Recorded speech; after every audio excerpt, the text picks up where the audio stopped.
Efesios capítulo 6, versículos 5 al 9. Mientras tú abres tu Biblia o prendes tu dispositivo, yo quiero recordarles que estamos en una serie que se ha denominado Entendiendo y Viviendo lo que somos. Y estamos en la parte de la visión que dice que vivimos el Evangelio de la gracia en cada rincón de la vida. Ah, y hace 8 días estuvimos viendo cómo es que vivimos el Evangelio de la gracia en la relación entre padres y hijos. Y hoy veremos cómo es que vivimos el Evangelio de la gracia en el asunto de la vocación y del trabajo.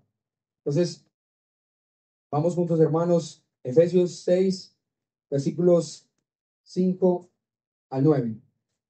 Dice la palabra del Señor: siervos, obedezcan a sus amos en la tierra con temor y temblor, con la sinceridad de su corazón como a Cristo, no para ser vistos como los que quieren agradar a los hombres, sino como siervos de Cristo, haciendo de corazón la voluntad de Dios. Sirvan de buena voluntad, como al Señor y no a los hombres, sabiendo que cualquier cosa buena que cada uno haga, esto recibirá del Señor, sea siervo o sea libre. Y ustedes, amos, hagan lo mismo con sus siervos y dejen las amenazas, sabiendo que el Señor de ellos y de ustedes está en los cielos, que para Él no hay acepción de personas, ¿no? Señor, esta tarde estamos juntos, confiando principalmente en tu misericordia para con tu iglesia. Estamos aquí de pie y juntos, dispuestos a tu palabra por los méritos de Cristo. Podemos, Señor, tener comunión contigo a través de abrir las escrituras, de escuchar lo que tú tienes para nosotros. Te pedimos, Señor, que mientras estamos juntos aquí escuchando tu palabra, nosotros podamos estar reconociendo, viviendo en cada línea, en cada palabra, el Evangelio de la gracia, la excelencia del Evangelio. Y de esta forma nosotros podamos disfrutar, celebrar lo que tú estás haciendo en medio de nosotros. Pedimos esto en el nombre de Jesús. Amén. Amén. Bueno, estamos en este descubrimiento juntos de cómo luce el Evangelio en nuestra cotidianidad. Y llegó la hora de pensar en este texto, básicamente, cómo luce el Evangelio de la gracia en nuestros lugares de trabajo. Quiero que por un momento pienses en un alfarero del Carmen de Viboral. ¿Cuántos han ido al Carmen de Viboral? ¿Conocen o no? Sí.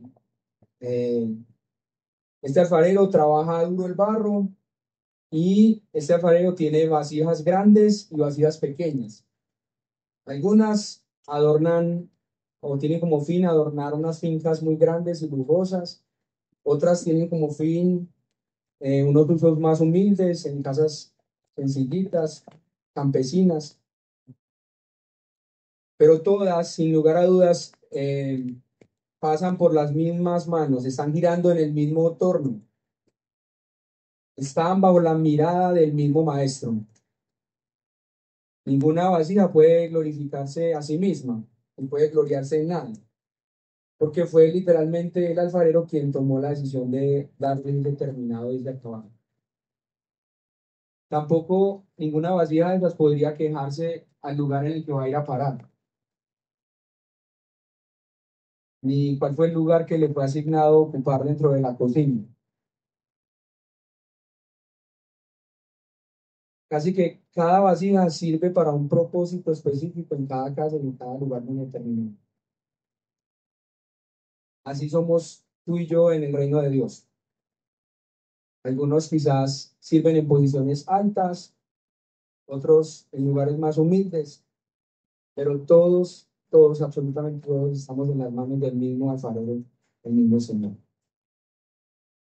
Y nota lo que dice el versículo 5 para entrar como en materia y pensando: siervos, obedezcan a sus amos. Otras versiones dicen, obedezca a vuestros amos terrenales con todo temor, con sinceridad de corazón como a Cristo. La primera cosa, se está tomando nota, la primera cosa que viene a hacer el Evangelio es a redimir la manera en que vemos la obediencia.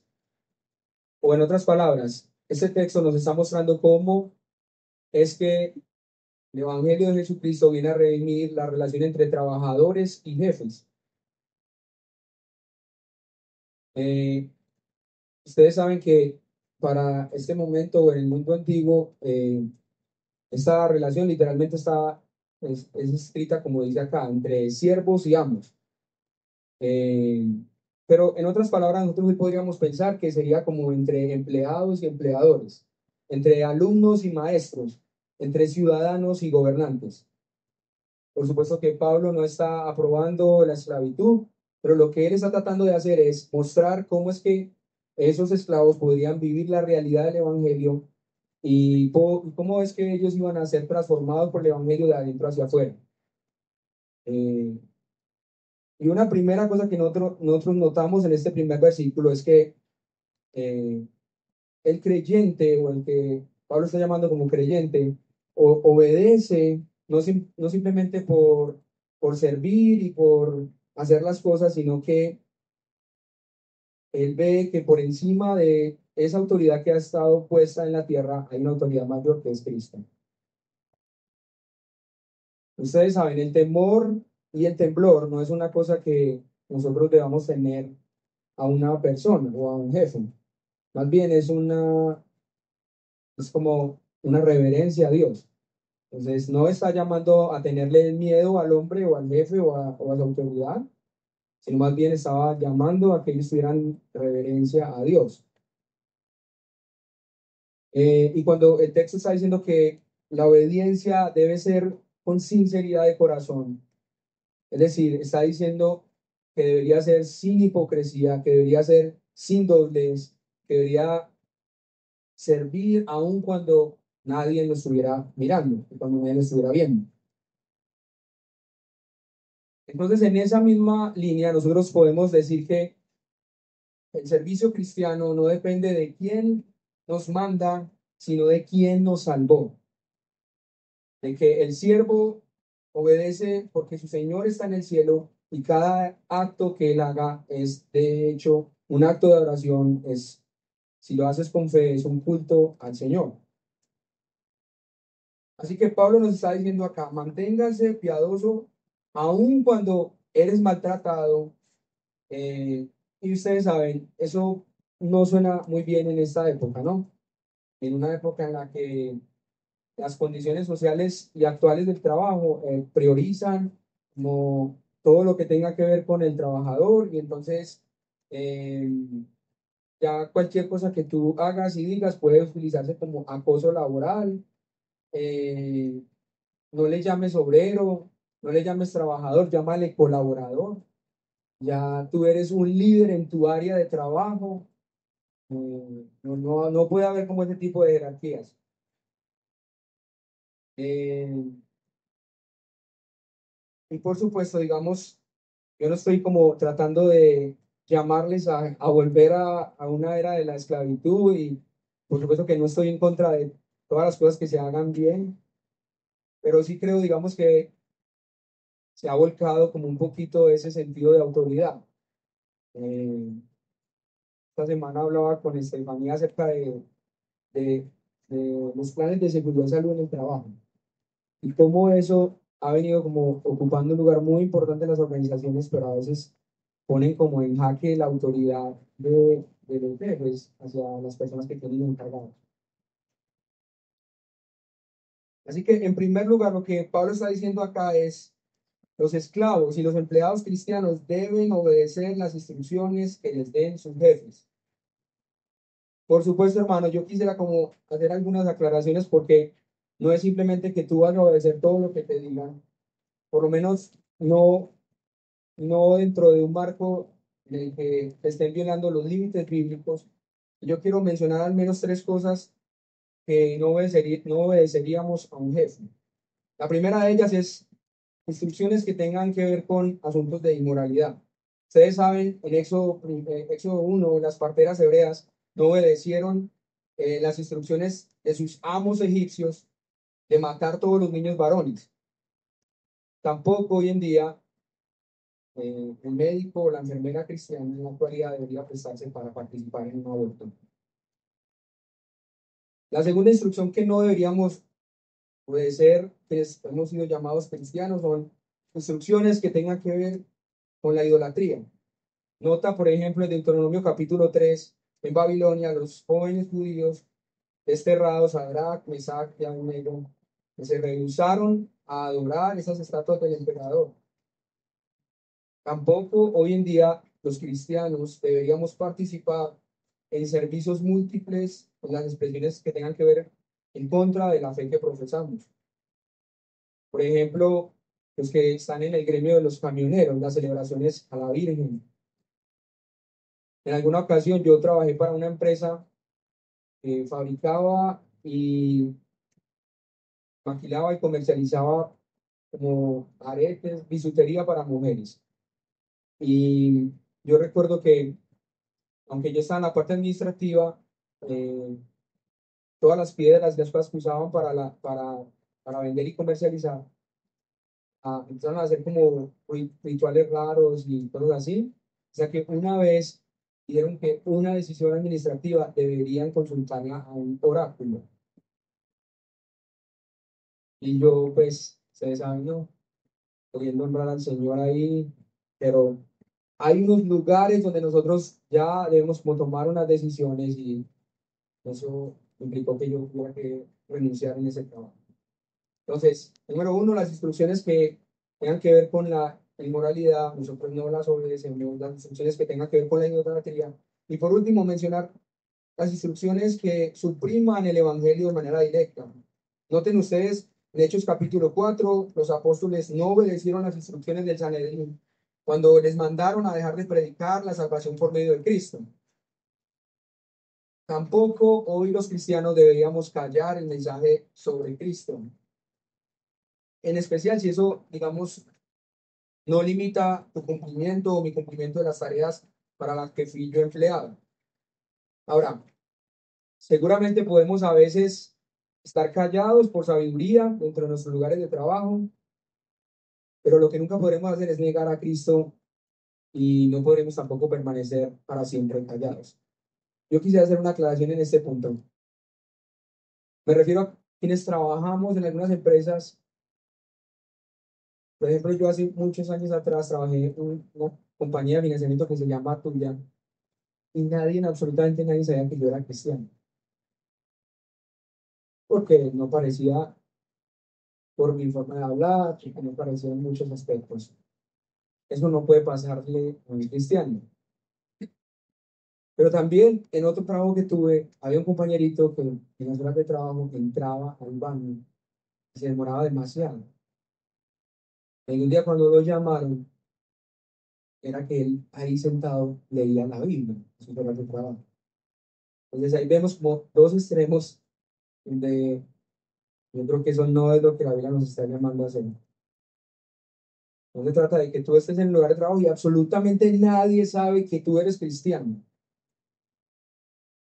Pero tampoco se trata que el cristiano es el que hace mal las cosas en el lugar de trabajo. El que toma todo el tiempo para leer la Biblia, pero no hace lo que mandaron a hacer.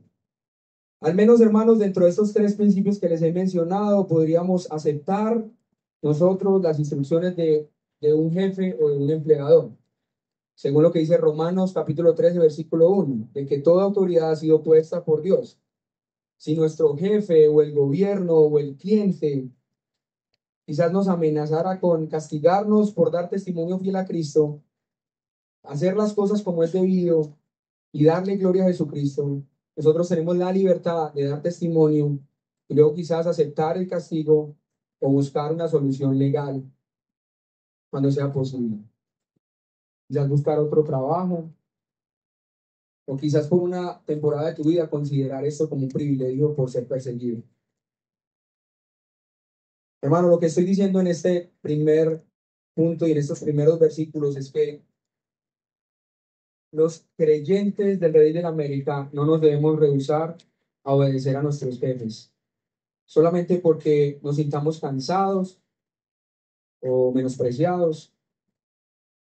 Sencillamente, hermanos, porque nuestro trabajo es para Cristo. Y Cristo, ustedes saben, sufrió mucho, muchas más cosas y peores al venir a salvarnos a ti y a mí. Entonces, hermanos, los trabajadores de esta iglesia y de todas las iglesias cristocéntricas, deberíamos obedecer al Señor y obedecer a nuestros amos terrenales por temor, por sumisión, con respeto, con reverencia, con sinceridad, con honestidad delante de Dios.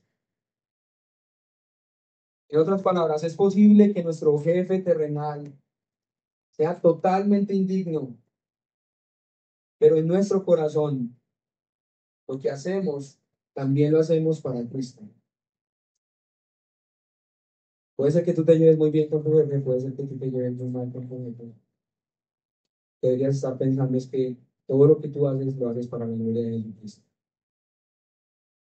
Vamos al segundo punto, versículo 7 al 8. Sirvan de buena voluntad como al Señor y no a los hombres, sabiendo que cualquier cosa buena que cada uno haga, esto recibirá del Señor, sea siervo o sea libre. Sirvan de buena voluntad como al Señor y no a los hombres. Ustedes saben, el mundo que habitamos, en el que vivimos, hace muchas cosas para ser visto. Si tú tienes un compañero o una compañera en tu trabajo, a veces muy fácilmente te darías cuenta que lo que él desea hacer es para quedar bien con su jefe, para quedar bien en la organización y en la empresa. Pero el creyente que trabaja para agradar a Jesucristo, aunque su jefe no lo vea, él está haciendo las cosas como es debido. Un autor que olvido en este momento su nombre decía que para el Señor no hay labor pequeña si se hace realmente con un corazón redimido. Es decir, si tú limpias una mesa, hazlo como si estuvieras preparando el altar del Señor. Si administras una empresa, hazlo como quien da cuentas delante del trono de Dios. Entonces, lo que estamos diciendo en este segundo punto es que el Evangelio convierte el trabajo diario en una adoración continua. El Evangelio convierte el trabajo diario en una adoración continua. No es simplemente que tú y yo estamos saliendo a hacer tareas, no es simplemente que tú y yo estamos saliendo a cumplir órdenes, es que estos son pequeños actos de adoración para nuestro Salvador. ¿Alguna vez ustedes han pensado, yo quisiera como aquí dentro de este punto alargarme un poquito más para explicar algo? ¿Alguna vez ustedes han pensado que el trabajo es una cosa que haremos por la eternidad? Piensa por un momento que el trabajo fue diseñado por Dios desde el principio. Vamos a Génesis 1 y Génesis 2, donde el trabajo fue dado a Adán y a Eva, antes literalmente de la caída. Es más, si pensamos en lo que hizo el Creador, fue trabajar, ordenar lo que estaba en caos.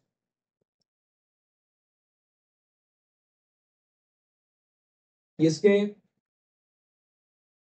si de pronto tenemos esa imagen como de que en la eternidad solamente nosotros vamos a estar vestidos de túnicas blancas, levantando nuestras manos y adorando al Señor, puede ser que eso sea como algo distorsionado que tenemos. Hermanos, el trabajo es una cosa que continuaremos haciendo. Esencialmente porque el trabajo refleja el carácter del Creador. También porque en Génesis vemos cómo el trabajo fue algo dado al hombre para dar, administrar y cultivar la creación. Pero también porque el trabajo nos hace disfrutar de la comunión con Dios en su obra. Entonces, lo primero que estoy diciendo es que Dios diseñó el trabajo, y en ese sentido el trabajo es un llamado sagrado. No hay una división entre secular y lo espiritual. Todo el trabajo realizado para la gloria de Jesucristo, para la gloria de Dios, es santo. Tú y yo adoramos a nuestro Señor donde quiera que estamos, a nuestra vida ser santa y completa para Él. Recuerda, ya hemos dicho que como nosotros obedecemos a nuestros jefes, a nuestros amos, a nuestras autoridades, porque vienen o han sido puestas en un sentido por la autoridad de Dios y es una manera de que Dios recibe gloria. Pero también que nosotros obedecemos no para recibir como una ventaja personal. Mira lo que está diciendo el versículo, como quienes quieren ganarse el favor humano. Por ejemplo, en el redil de la América no somos de los que dejamos el saco en la oficina para aparentar que estamos trabajando o que seguimos en la oficina. En el redil de la América, quienes trabajamos, no nos adjudicamos el trabajo de otros a título nuestro. Tampoco atendemos asuntos personales que no sean urgentes durante horas laborales. Hermanos, el trabajo fue diseñado por el Señor. Ahora alguien podría decir, pero entonces vos no has leído Génesis 3. Y sí, así es. Sí lo he leído. Por supuesto que con la caída, el trabajo no es que haya perdido su propósito, sino que perdió su placer. Y ahora al pecado introducirse en la humanidad, el trabajo genera frustración, genera fatiga, genera injusticia, genera vacío. Y eso también es una realidad. Pero la buena noticia, hermanos, es que el trabajo no quedó ahí en la caída. Cuando Jesucristo vino a redimir todas las cosas, Él no solamente redimió personas, sino que también redimió tu vocación y el trabajo. Por medio de su vida perfecta, por medio de su muerte y resurrección. Entonces Cristo vino a renovar la relación que teníamos con Dios y con ella también la relación y el propósito con el trabajo. En Él, en Jesucristo, es que nosotros podemos pensar y entender que el trabajo es un acto de adoración, no un acto de autojustificación. Ya nosotros no trabajamos desde la aceptación, porque queramos ser aprobados o amados a través del trabajo, porque queramos ser afirmados, sino porque nosotros hemos sido aceptos en Jesucristo y no es el trabajo que nos da la identidad. Ustedes saben, el, el trabajo tiene esos dos extremos. Y el Evangelio de Jesucristo viene a liberarnos de esos dos extremos. El primero es aquella persona que busca su identidad en el trabajo. O sea, en otras palabras, para quienes el trabajo es su idolatría. ¿Conocen algún tipo de personas así? Todo es su trabajo, absolutamente todo, su vida, y no pueden dejar de hacerlo. Y eso es lo que les da seguridad, y eso es lo que pareciera su religión, pero el Evangelio viene exactamente a redimir eso. Pero también está el otro extremo, aquellos que desprecian el trabajo y que lo ven como algo inútil, que lo ven como algo que no es eterno. Pablo está diciendo, sabiendo que cualquier cosa buena que cada uno haga, esto recibirá del Señor.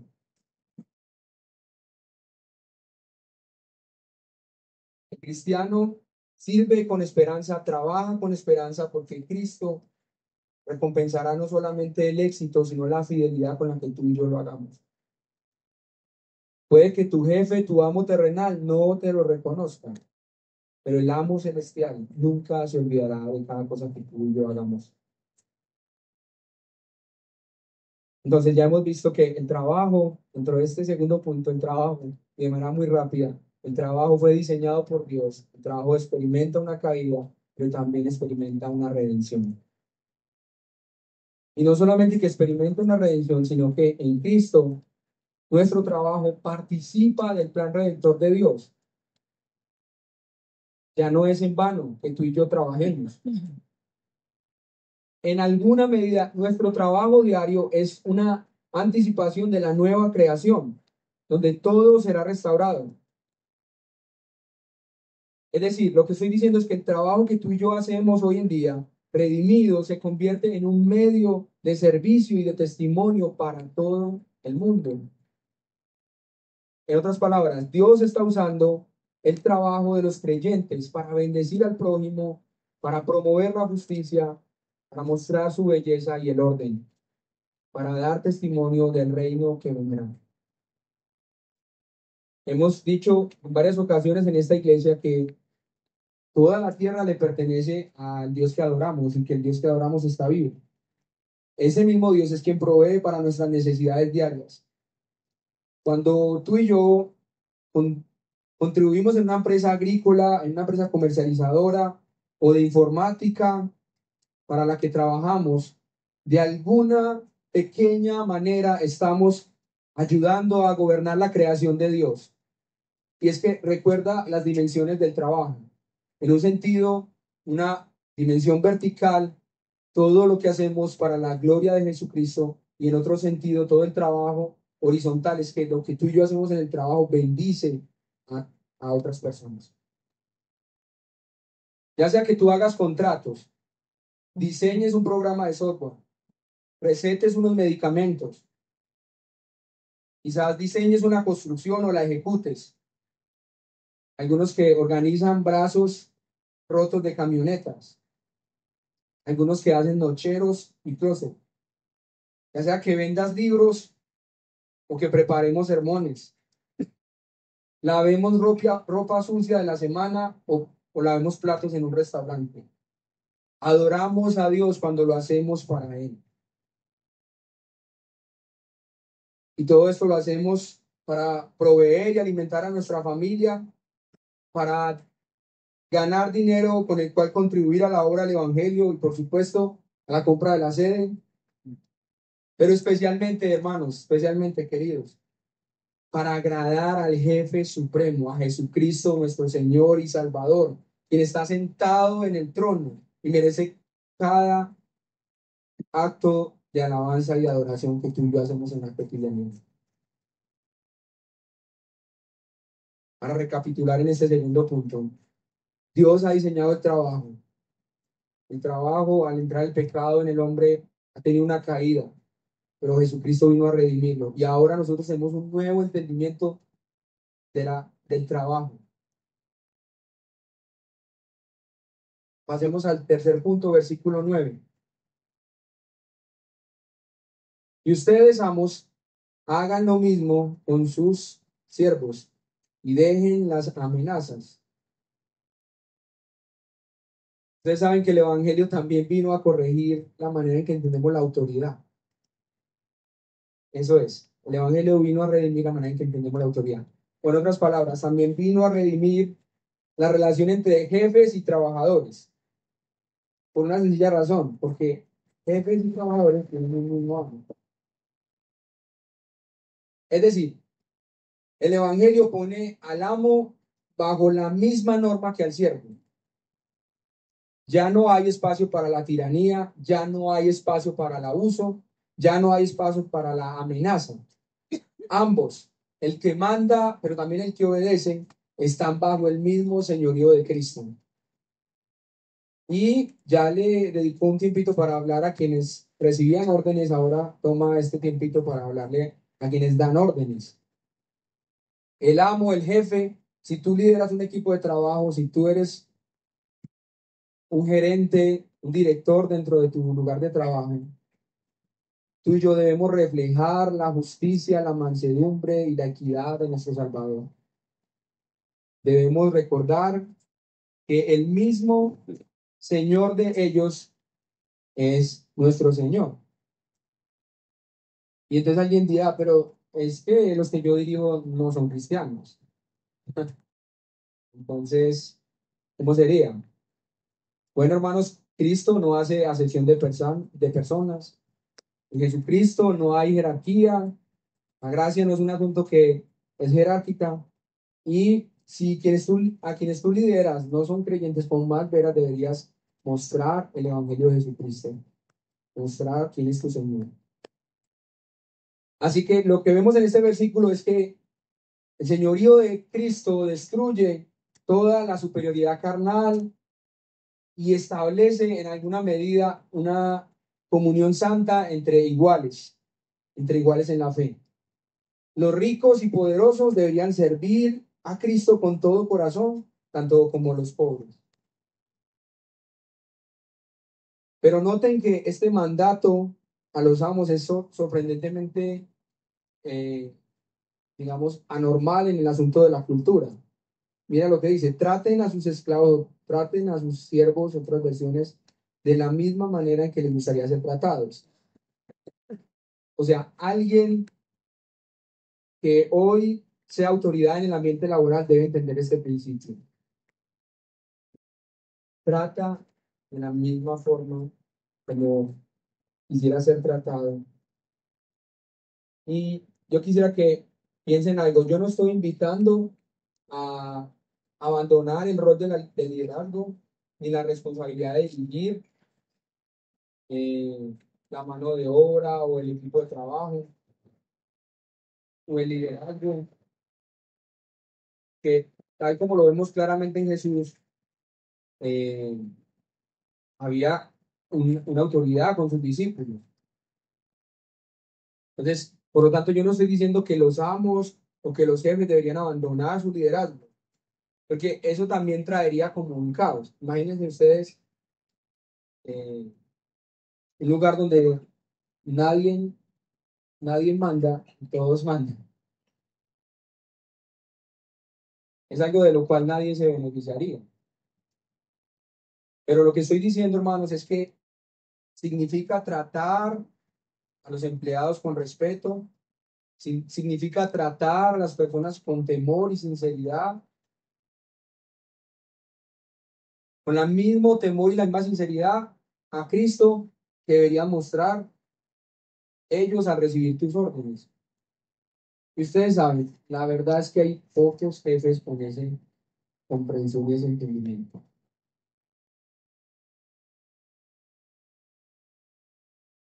¿Cómo es que está esa frase ahí de amenazar?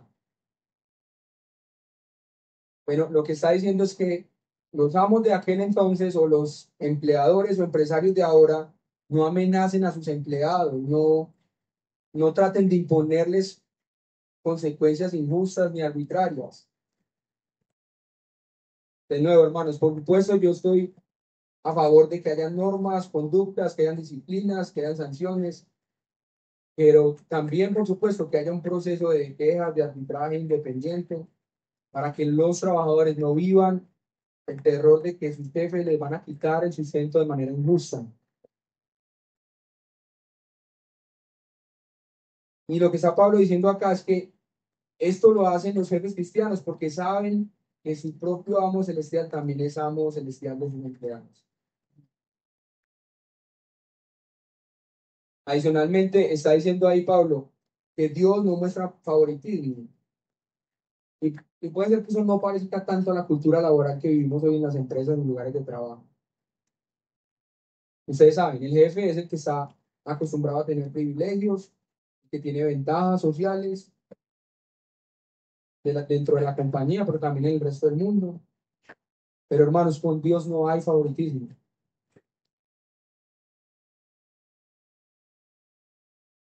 A él no le interesa como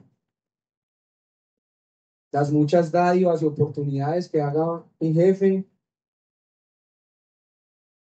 porque él mismo se entregó y fue quien se dio a sí mismo. Y si hay esa cultura de que los amos o los jefes estén acostumbrados a un trato preferencial en este mundo, debemos saber, hermanos, que no será así en la eternidad. Los directivos ejecutivos, el barrendero urbano se sentarán en el mismo banquillo el día del juicio. Así que, hermanos, los jefes cristianos que me están escuchando esta tarde deben ser firmes pero justos. No deben tener temor de disciplinar cuando sea necesario, pero jamás deben ignorar las necesidades de sus trabajadores, ni ser tacaños, dejar de pagar lo justo, solamente porque ellos no tengan. Este pasaje es tremendamente práctico, hermanos.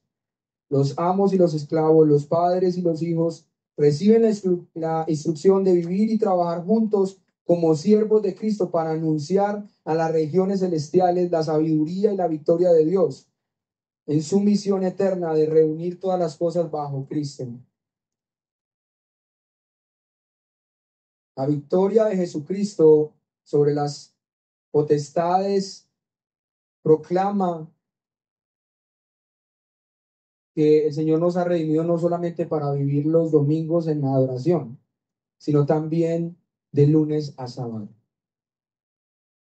Que también, que no solamente los domingos proclamamos a Cristo cuando venimos a la iglesia, sino que cuando cada cristiano de diferentes trasfondos, en diferentes empresas, en diferentes lugares y posiciones, se someten al señorío de Cristo, su hogar y su empleo glorifica al Señor también de lunes a sábado. Bueno, ahí están esas tres cositas, hermano. Simplemente para quienes están tomando notas. El Evangelio redime la obediencia, la relación entre trabajadores y, y jefes, o jefes y trabajadores. No, trabajadores y jefes. El Evangelio santifica el trabajo, por lo tanto nosotros tenemos un verdadero entendimiento de la teología del trabajo. Y por último, el Evangelio corrige la autoridad, la relación entre jefes y trabajadores que tienen un mismo amo. Algunas aplicaciones prácticas para ir cerrando. Y a mí me gusta siempre dividir las aplicaciones entre cristianos y no cristianos. Se supone que como hoy no hubo personas que nos están visitando, todos somos cristianos, pero vamos a escuchar. Pero ¿quiénes son cristianos? ¿Quiénes somos cristianos? Hermanos, trabajamos para Cristo y no para los hombres. En tu empleo, en tu hogar o ministerio, cada acto puede ser un servicio espiritual si lo haces con fe y con confianza en Jesucristo. Cada cosa que tú y yo hacemos es un acto de adoración. Lo segundo, reflejemos a Cristo en la manera en que damos el trato a los demás. Si tú tienes una autoridad en tu lugar de trabajo o tú tienes algún tipo de posición, úsala para bendecir a otros, al prójimo. No la uses para dominar o para ser autoritarista o para aprovecharte. El verdadero cristiano refleja a Cristo en su trato. Tercera aplicación. Sirve con gozo y con esperanza. Nada, absolutamente nada de lo que hagamos es en vano. El Señor, el amo celestial, va a recompensar hasta lo más oculto. Que te quedaste trasnochando para terminar el informe y que eso no lo ven tus jefes, no lo valoran. Pero tú y yo sabemos que eso lo está viendo nuestro jefe de jefes. Por último, recuerden, hermanos, que la obediencia visible nace de una fe invisible. Y no podemos servir correctamente a los hombres si nosotros no hemos aprendido a servir a Cristo. Si no hay un verdadero entendimiento de quién es Cristo, difícilmente vamos a poder servir a los demás, difícilmente vamos a poder seguir instrucciones. Bueno, ahí quedan esas cuatro cositas para que pensemos esta semana. ¿En el señorío tuyo o está en el señorío de Cristo? Y cuando digo que estás en el señorío tuyo, es que estás viviendo para ti mismo, estás buscando que el trabajo te complazca y que sea el lugar de trabajo quien te afirme, quien te asegure. En un sentido, estás siendo esclavo. Estás siendo esclavo del pecado, del egoísmo, de la posición, de la avaricia. Y bueno, esta tarde tenemos una invitación para que nos a Cristo. Cristo literalmente en este texto nos está ofreciendo una nueva forma de entender la libertad de trabajar para la gloria de Él. Recuerda lo que dice la palabra, mi yugo es fácil y ligera mi carga. Hay un nuevo amo y hay una nueva libertad. Y es que no podríamos pensar en que hay una verdadera dignidad de trabajo sin reconciliarse con Dios. Solo es en Cristo, únicamente en Cristo, que lo ordinario se puede volver algo extraordinario y algo eterno. Si seguimos dando vueltas ahí en nuestros lugares de trabajo sin estar reconciliados con Dios, difícilmente vamos a poder ver eso ordinario en algo extraordinario convertido en algo que da gloria para la eternidad. Así que juntos rindámonos al Señor hoy, rindamos tal vez 2 años de experiencias de trabajo, necesitamos entender mucho más cómo es que el Señor viene a transformar nuestro trabajo. Y hoy, por supuesto, el Evangelio nos llama a ser siervos del Rey de Reyes y Señor de Señores. Para concluir, hermanos, volvamos un poquito a la ilustración inicial del alfarero, del Carmen de Llorán. Cada vasija grande o pequeña solamente encuentra propósito cuando permanece dócil en las manos del maestro. Ustedes saben, si el barro se endurece, el alfarero ¿qué hace? Lo rompe. Así también si tú y yo nos resistimos al señorío de Cristo, Él nos quebrantará para hacernos de nuevo. Hermanos, seamos como barro blando en las manos del Señor. Sirvamos, trabajemos, lideremos y obedezcamos como al Señor y no como a los hombres, porque pronto el alfarero mostrará su obra terminada. Seremos una familia redimida, formada en Cristo, que refleja el Evangelio de la gracia en cada rincón de la vida y a toda su creación.